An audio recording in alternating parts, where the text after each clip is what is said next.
Hello दोस्तों, कैसे हैं आप सभी। आज जो है क्लास 10th का वास्तविक संख्या का महत्वपूर्ण ऑब्जेक्टिव देखने वाले हैं, क्योंकि वो टाइम आ चुके हैं। अब जो है ऑब्जेक्टिव टाइप जो है प्रैक्टिस किया जाए, क्योंकि जो है थ्योरी हम लोग जो है लगभग सभी चैप्टर का जो जो भी मतलब मेन चैप्टर है वो देख चुके हैं। और अभी थ्योरी कंप्लीट नहीं हुआ है, लेकिन अब उसके साथ साथ जो है हम लोग ऑब्जेक्टिव भी प्रैक्टिस करेंगे, क्योंकि ये एग्जाम की दृष्टि से बहुत ही महत्वपूर्ण है। क्योंकि जो है एग्जाम में 50 ऑब्जेक्टिव पूछे जाते हैं, आप जानते हैं।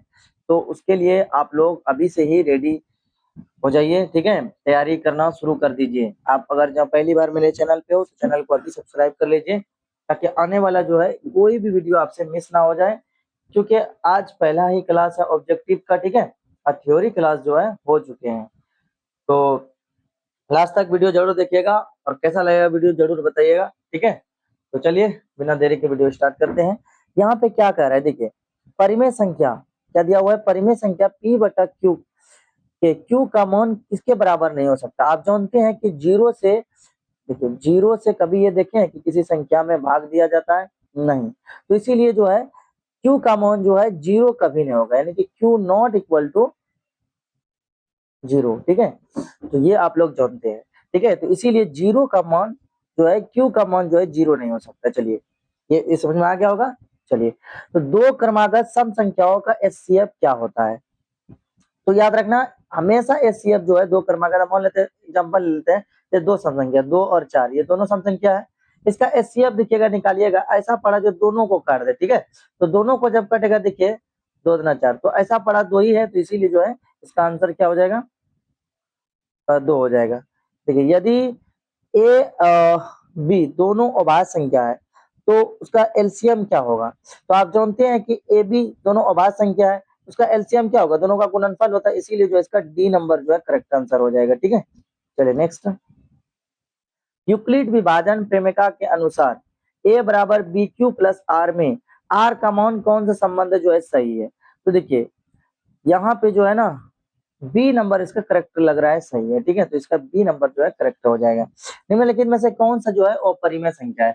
अपरिमेय संख्या, देखिए यहाँ पे देखिए, ये तो 3 का स्क्वायर होता है, ये तो निकल ही जाएगा। ये भी 5 का स्क्वायर होता है, ये भी 7 का स्क्वायर होता है। लेकिन जो है 20, देखिए 20 इसका रूट नहीं निकलेगा, तो इसका यही आंसर सही हो जाएगा, ठीक है। यानी कि बी नंबर इसका करेक्ट हो जाएगा। तो पाई किस प्रकार की संख्या है। तो अब देखते हैं 6 नंबर क्या करें, पाई किस प्रकार की संख्या है। तो याद रखना, ये परीक्षा की दृष्टि से बहुत ही महत्वपूर्ण है। पाई जो है एक अपरिमेय संख्या है, तो इसका बी नंबर जो है करेक्ट आंसर हो जाएगा, ठीक है। यानी देखिएगा, जितने भी ऑब्जेक्टिव टाइप आपको क्वेश्चन कराएंगे, ठीक है, सब वीवीआई है, जो कि पूछा गया सब है, ठीक है। यानी कि पी बाई क्यू है, जितने भी प्रश्न आप लोगों को जो है दिखाई दे रहा होगा, ठीक है। तो इसीलिए जो है बोल रहे हैं कि अभी से जो है तैयारी करना ऑब्जेक्टिव का शुरू कर देनी चाहिए। जो है किस लेवल का पूछा जाता है वो आप लोग देख सकते हैं, ठीक है। तो चलिए अब नेक्स्ट प्रश्न पे, निम्नलिखित में से कौन सी अभाज्य संख्या। सबसे पहले देखिए यहाँ पे आया है एक अभाज्य संख्या, क्या है, एक मिनट रुकिए, क्या आया है अभाज्य संख्या, क्या आया है।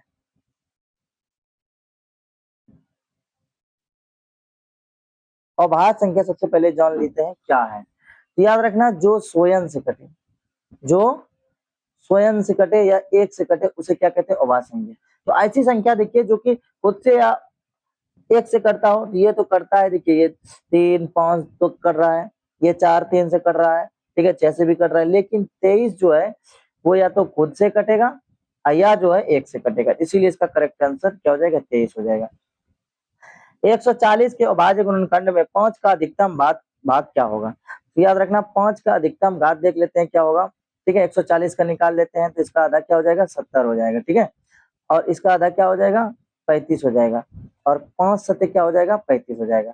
तो इसका देखिए 5 एक ही बार आया, तो इसका आंसर क्या हो जाएगा, 1 हो जाएगा। दो संख्याओं का गुणनफल हमेशा किसके बराबर होता है। आप लोग जानते हैं कि पहली संख्या गुना दूसरी संख्या बराबर जो क्या होता है, एलसीएम गुना एचसीएफ, यही होता है जी।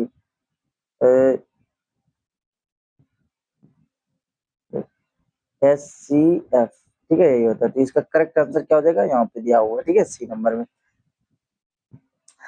10 नंबर क्या कह रहा है देख लेते हैं, इसका दशमलव प्रसार कैसा होगा, ठीक है। शांत होगा या अशांत होगा। तो 3125 का सबसे पहले हम लोग क्या करेंगे, अभाज्य गुणनखंड निकालेंगे। देखिए 5 छके 30, 5 गुना दिन 5 25 और 125 पंजे 625 होता है, फिर 25 पंजे 125 होता है, 5 25। तो 5 के देखिए रूप में आया है, इसीलिए जो है नीचे जब 5 गुना 2 के रूप में आएगा तो याद रखना 5 या 2 के रूप में आएगा नीचे, यानी कि हर में, ठीक है, तो वो शांत हो जाएगा, ठीक है। तो इसीलिए इसका क्या हो जाएगा, शांत हो जाएगा, ठीक है। ये यूक्लिड विभाजन एल्गोरिथम के दृष्टि से यदि p एक जो है अभाज्य संख्या है तो अंडर रूट p क्या है, ये एक अभाज्य संख्या है, तो ये p जो है क्या होगा। तो आप जानते हैं कि मान लेते हैं कि अभाज्य संख्या 11 ले लेते हैं, अभाज्य संख्या 2 ले लेते हैं, अभाज्य संख्या 7 ले लेते हैं, अभाज्य संख्या 5 ले लेते हैं, क्या ये सबका रूट निकलेगा, नहीं, तो नहीं निकलेगा, तो ये क्या हो जाएगा, अपरिमेय संख्या हो जाएगा। 6, 8 और 22 का एलसीएम और एचसीएफ का अनुपात जो है क्या होगा, तो इसका एलसीएम अनुपात क्या होगा देख लेते हैं, ठीक है। तो सबसे पहले हम लोग इसका एलसीएम निकाल लेते हैं। तो एलसीएम देख लीजिए, ऐसा कोई इसमें कटने वाला है, 2 है, 2 कॉमन निकल रहा है, एक मिनट देखिए,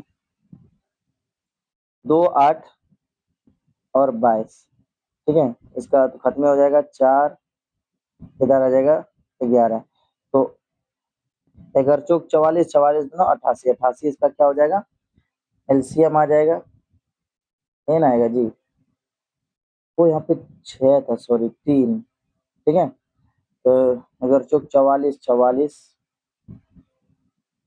44, एक मिनट देखिए,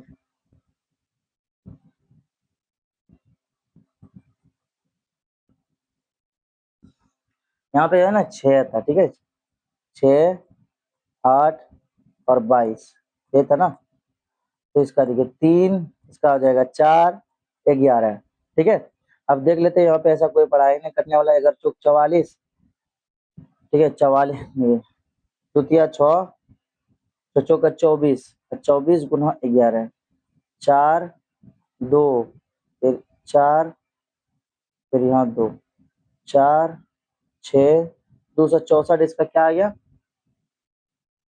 264 आ गया आपका, इसका एलसीएम आ गया, क्या आ गया, और एचसीएफ देखिए 2 ही है, ठीक है, जो सभी को काट दे, तो कट इसका 2 बटा कर दीजिए, तो 132 और 1, यानी 132 और 1 होगा, यानी कि ए नंबर इसका करेक्ट आंसर हो जाएगा, ठीक है।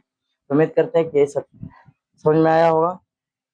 अब देख लेते हैं जो 13वां नंबर क्या कह रहा है, सबसे छोटी अभाज्य संख्या कौन सी है।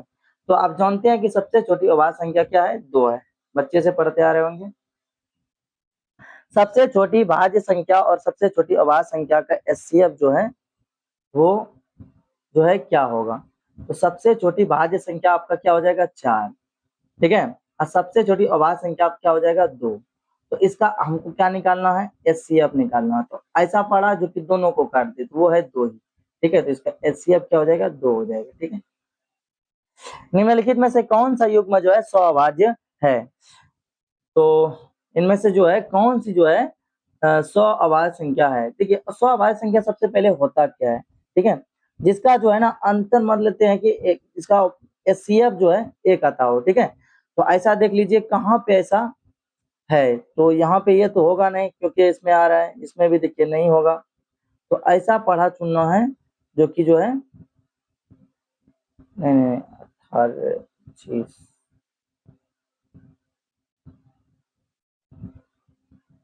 14, फिर 31 93, 31 93 ही होगा ना, 18 और 25, 25 ये भी हो रहा है क्या, 31 और 93 एक बार चेक कर लेते हैं, रुकिए, ऐसा कोई पड़ा है जो काट दे 31, अच्छा हाँ, इसे 31 से ही कट रहा है, तो इसका आंसर हो जाएगा बी नंबर जो है 18 और 25 का जो है देखिए नाता नहीं लग रहा है, ठीक है, तो इसीलिए इसका एचसीएफ क्या हो जाएगा, 1 हो जाएगा। चलिए 3 प्लस रूट 5 क्या है, तो ये देखिएगा रूट 5 जब भी रूट में कोई भी संख्या है और वो भी अभाज्य संख्या आ जाए तो याद रखना वो क्या हो जाएगा, अपरिमेय हो जाएगा। चलिए नेक्स्ट, किसी भी धनात्मक पूर्णांक p के लिए प्रत्येक सम पूर्णांक का रूप होता है। तो धनात्मक पूर्णांक के लिए जो है क्या होगा, तो याद रखना 2p, क्या हो जाएगा 2p, ठीक है। चलिए सी नंबर इसका करेक्ट हो जाएगा। किसी धनात्मक पूर्णांक m के लिए जो है विषम पूर्णांक का रूप है, तो इसमें विषम पूर्णांक क्या है, देखिए ये तो होगा नहीं, ये होगा नहीं, तो इसका क्या हो जाएगा, सी नंबर करेक्ट हो जाएगा। दशमलव प्रसार जो है कैसा है, तो इसमें भाग देख के देखना पड़ेगा, ठीक है। 17 में ये तो 8 दूना 16, ठीक है, एक आया, फिर यहाँ पे पॉइंट देंगे, 8 एकम 8, फिर यहाँ पे 2 आएगा और फिर 8 दूना 16, ठीक है, तो 4 आएगा, 8 पंच 40, तो हालांकि यहाँ पे दिया 8 पंच 40, तो इसका करेक्ट आंसर क्या हो जाएगा, 2.125, 125, 2.125, यानी कि ए नंबर इसका करेक्ट हो जाएगा, ठीक है। चलिए नेक्स्ट,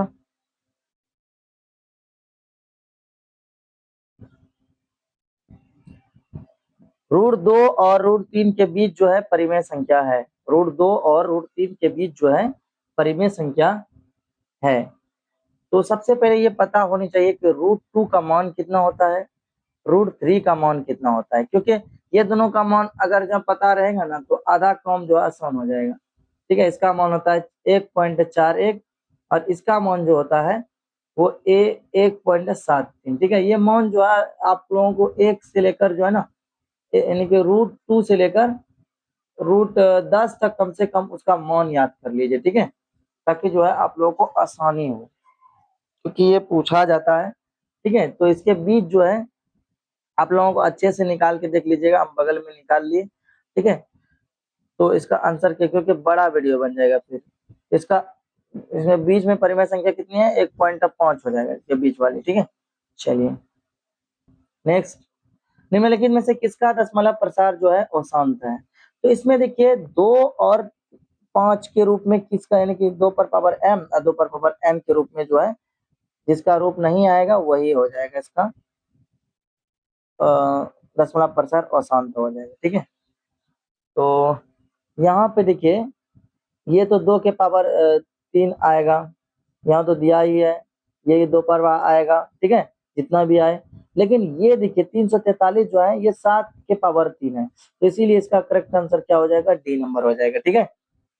अब चलते हैं इस पर, सरलतम रूप क्या होगा, तो याद रखना जहां पे भी ये बार बार वाली संख्या लगा हुआ रहेगा तो इसके बदले जो हम लोग 9 लिखते हैं, ठीक है। तो इसीलिए इसका हो जाएगा 3/9, इसको सरल कर दीजिए तो कटा दीजिएगा 1/3 आएगा, तो इसका करेक्ट आंसर क्या हो जाएगा, बी नंबर इसका करेक्ट हो जाएगा, ठीक है। चलिए अब नेक्स्ट, अभाज्य गुणनखंड का यानी कि जो 6250 का अभाज्य गुणनखंड का 5 का अधिकतम जो है घातांक कितना होगा, तो सबसे पहले जो है इसका निकालना पड़ेगा, ठीक है।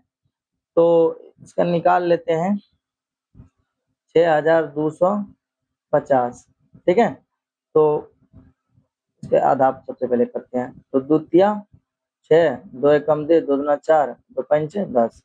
अब देखिए जानते हैं कि आप 625 पंच होता है 3125, फिर देखिए 125 पंच होता है 125, फिर 25 पंच 125 और 25 पचाए 25। अब देख लीजिए यहाँ पे कितनी बार पहुंचा है, 1 2 3 4 5, यानी 1 2 3 4 5, तो 5 इसका करेक्ट आंसर हो जाएगा, क्या हो जाएगा 5। चलिए, दो परिमेय संख्याओं के बीच कितनी परिमेय संख्या जो है हो सकती है, तो दो परिमेय संख्याओं के बीच जो है कितनी परिमेय संख्या जो है हो सकती है, तो याद रखना ये अनंत, क्या हो जाएगा अनंत, दो परिमेय संख्याओं के बीच जो है अनगिनत संख्या जो है होती है, ठीक है, याद रखिएगा।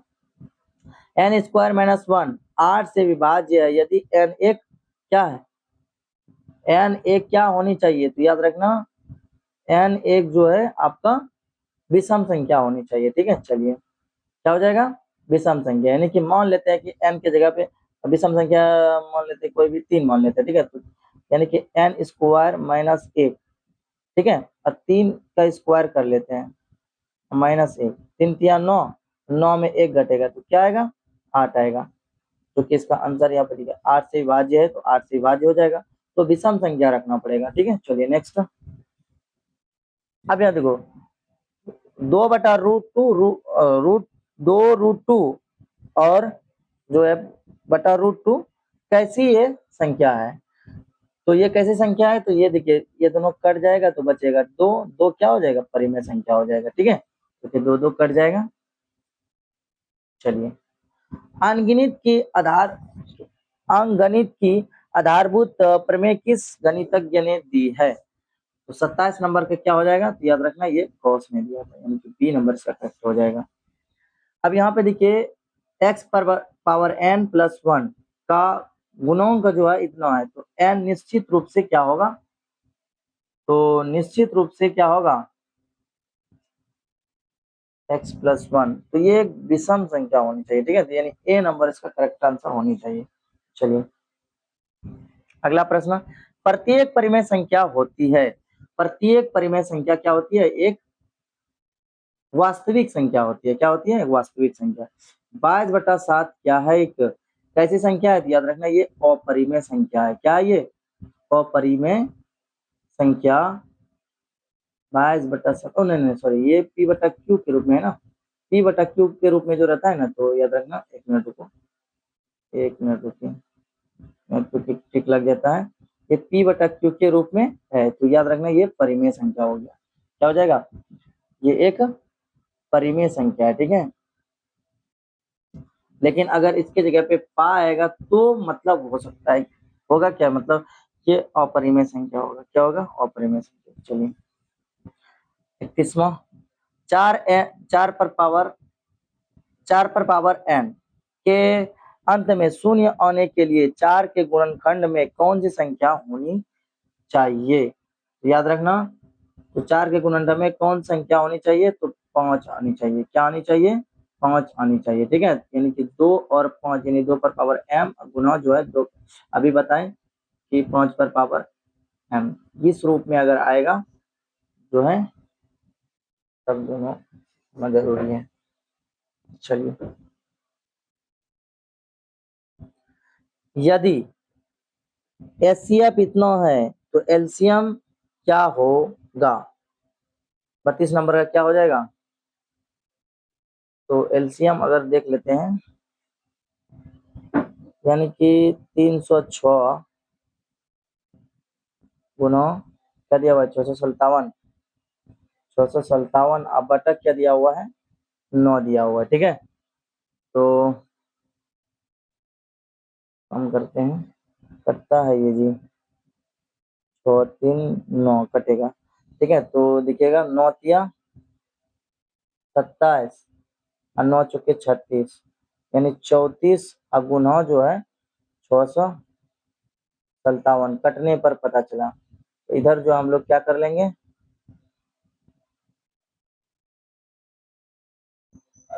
गुणनखंड कर लें। कितना आया था जी, 34 गुना 657, कितना आएगा 22, अरे बाप रे,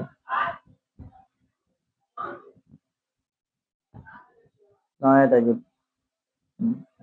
22, इसका आया था 22 30।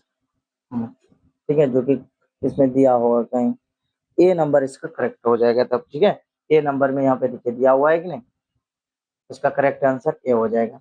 अब यहाँ पे देखिए, एक वृत्ताकार पथ पर 3 धावक जो है एक ही स्थान से दौड़ना प्रारंभ करते हैं। ठीक है, एक ही स्थान से क्या करते हैं, प्रारंभ करते हैं।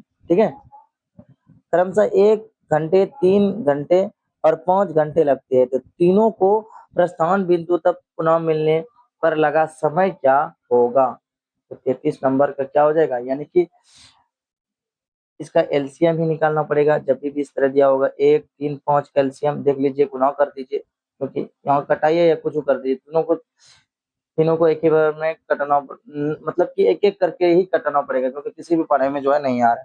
तो 5 दिया 15 इसका करेक्ट आंसर जानी चाहिए। ठीक है, जो कि 15 घंटे इसका डी नंबर में दिया हुआ है। अब यहाँ पे देखिए क्या दिया हुआ है कि संख्या 0.32 को पी क्यू के रूप में p/q के रूप में लिखिए। देखिए इसका ऑप्शन दोनों गलत है, तो इसका सही क्या होगा, तो याद रखना 0 पॉइंट, इसको जो है इस जीरो को भगाइए, पॉइंट को भगाइए, 0 1 हटाइए, उसके बाद 1 2 2 अंक है ना, तो उसके बदले जो हम लोग देंगे, ठीक है। तो इसका आधा कर दीजिए 16, इसका आधा 50, इसका आधा फिर 8, इसका आधा 25। तो 8/25 इसका जो है करेक्ट आंसर जानी चाहिए, जो कि ऑप्शन में नहीं, हाँ दिया हुआ है, यहाँ पे देखिए दिया हुआ है ना। चलिए नेक्स्ट, फिर आ गया, जहां देखिए 2 प्लस रूट जहां पे भी दिखाई दे और अभाज्य संख्या उसमें रहे तो ये एक अपरिमेय संख्या होगा। आंख कान मूंद के इसका आंसर लगा देना, ठीक है। चलिए, अभाज्य गुणनखंड विधि द्वारा 12, 15, 21 का एचसीएफ जो है क्या होगा। तो यहाँ पे देखिए अभाज्य बनाओ कुछ भी बनाओ, ठीक है। एचसीएफ आपको जिस विधि से बनाने के लिए आता है, क्योंकि यहाँ पे ऑब्जेक्टिव टाइप है, ऑब्जेक्टिव टाइप में ये कौन सी विधि से बना है ये मायने नहीं रखता है, ठीक है। तो ऐसा पढ़ा जो कि तीनों को कर दे, ऐसा पढ़ा चुनो। तो 3 ऐसा पढ़ा है, देखिए 3 चौक 12, 3 पचे 15, 3 सत्ते 21, जो तीनों को काट दे। जब तीनों को काट दे वही हो जाएगा इसका एचसीएफ, यानी कि 12 और 15 और 21 ये तीनों को देखिएगा काट देगा। 3 3 चौके 12, 3 पचे 15, 3 सत्ते 21। अब जो है तीनों नहीं कटेगा, तो इसका आंसर क्या हो जाएगा, ए नंबर हो जाएगा। कैसी संख्या है, देखिए ये डॉट डॉट डॉट डॉट जाता रहे तो याद रखना ये अपरिमेय संख्या होता है। क्या होता है, अपरिमेय संख्या होता है, ठीक है। उम्मीद करते हैं कि समझ में आया होगा, ठीक है। ये कहाँ से आ गया, 1 मिनट रुकिएगा, इस सामने जो लगा हट गया। चलिए, अब यहाँ पे देखिए 38वां प्रश्न क्या कह रहा है कि 3/2 पर पावर 2 और 5 का दशमलव प्रसार होगा। तो 38 नंबर का क्या हो जाएगा, इसको सबसे पहले भाग देके देखना पड़ेगा। तो इधर हल करते हैं, 3 बटा कितना है, देखिए 2 के पावर हम लोग जो है 2 के पावर 4 लिख सकता हूँ, गुना 5, 4 5 20, यानी कि 20 से इसमें भाग देंगे। तो 20 से कम करते हैं कि हम भाग दे के देख लेते हैं, ठीक है। तो 3 भागा 20 कितना मान आएगा, 1 मिनट रुपये, गड़बड़ हो गया कुछ, अरे बाप रे।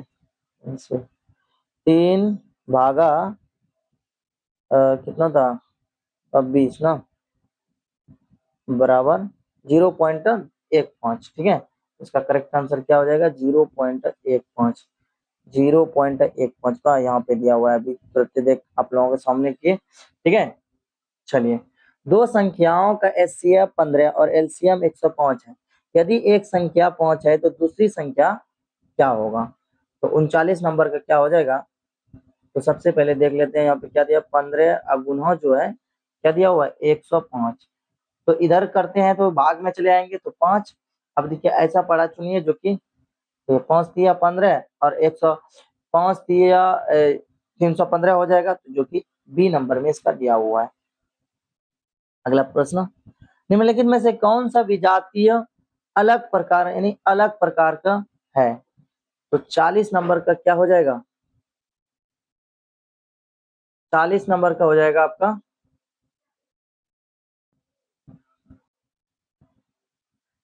40 नंबर का कौन सा आंसर होगा। तो देखिए इसमें अलग कौन सा है, देखिए ये तो आपका परिमेय संख्या होगा, ये भी परिमेय संख्या हो जाएगा, ये भी परिमेय संख्या हो जाएगा। जो p बटा क्यू के रूप में रहे वो परिमेय संख्या हो, लेकिन रूट 11 जहां पे भी दिखाई दे वो क्या है, एक अपरिमेय संख्या होता है। चलिए, यदि q एक धनात्मक पूर्णांक है तो 6q प्लस 5 के बाद अगला विषम पूर्णांक क्या होगा। तो 41 नंबर का क्या हो जाएगा, तो याद रखना, यानी कि 5 के बाद विषम संख्या क्या आता है 7। तो देखिए 7 कहाँ पर है, तो 7 ए नंबर में ही दिया हुआ है, ठीक है। 156 का अभाज्य गुणनखंड में 2 का घातांक क्या आएगा। तो निकाल लेते हैं 156 का।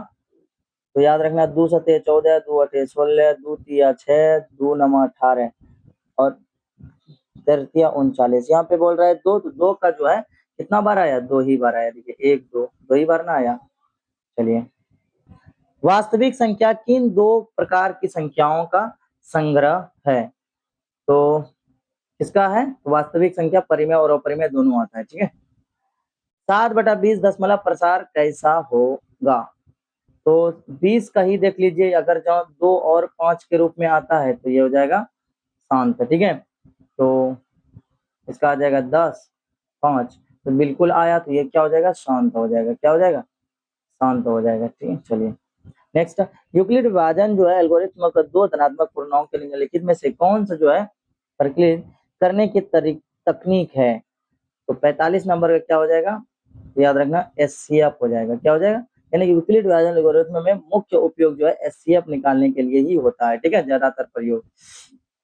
अब यहाँ पे देखिए इसका बराबर जो है इसको करना पड़ेगा, ठीक है। तो सबसे पहले 15 ढंग कितना होता है, 150 होता है। कितना होता है, 150 होता है। और 150 का सबसे पहले ये निकाल लीजिए,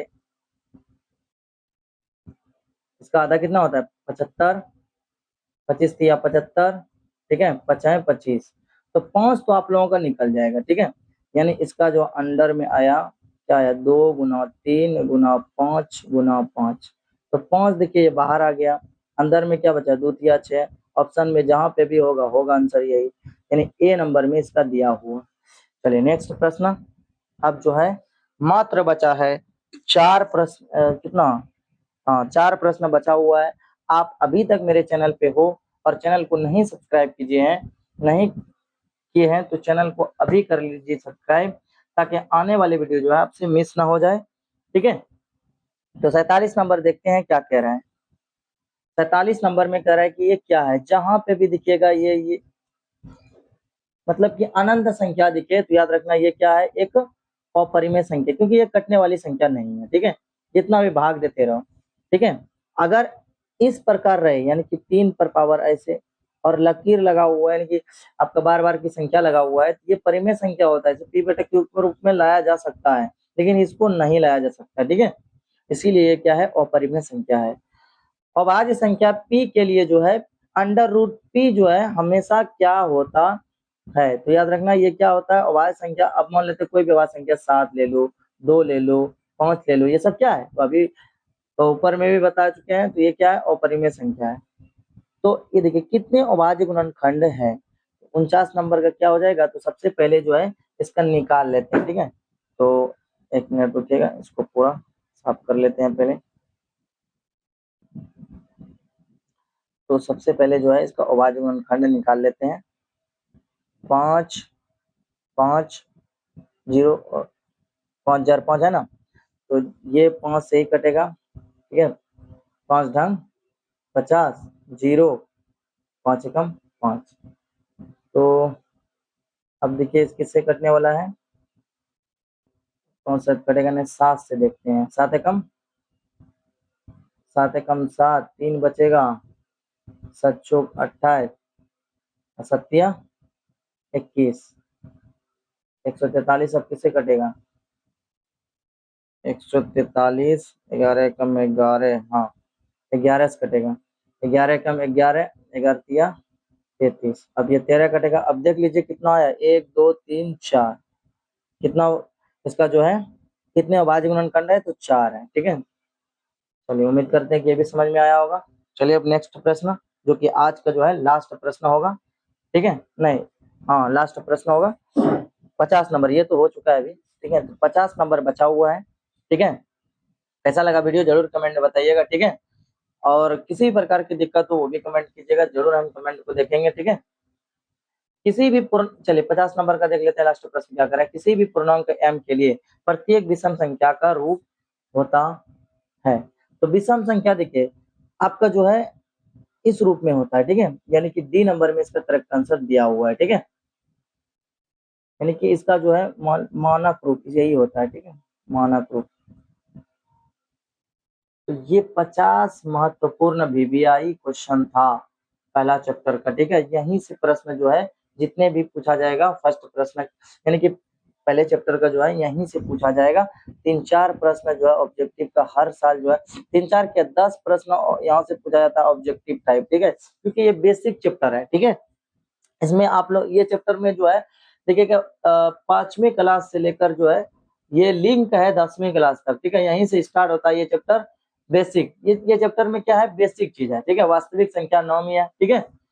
तो इसीलिए जो है आने वाला वीडियो जो है थोड़ा जो है टफ चैप्टर रहेगा, लेकिन हम जो है उसे आसानी से बताने का कोशिश करेंगे, ठीक है। अगर किसी भी प्रकार की तब भी दिक्कत होता है तो बताइएगा कमेंट में, ठीक है। तो मिलते हैं अगले वीडियो में, जब तक के लिए पढ़ते रहिए, ठीक है।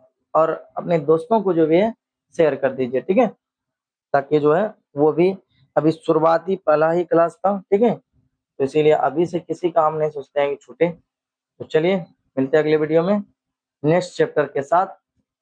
चलिए।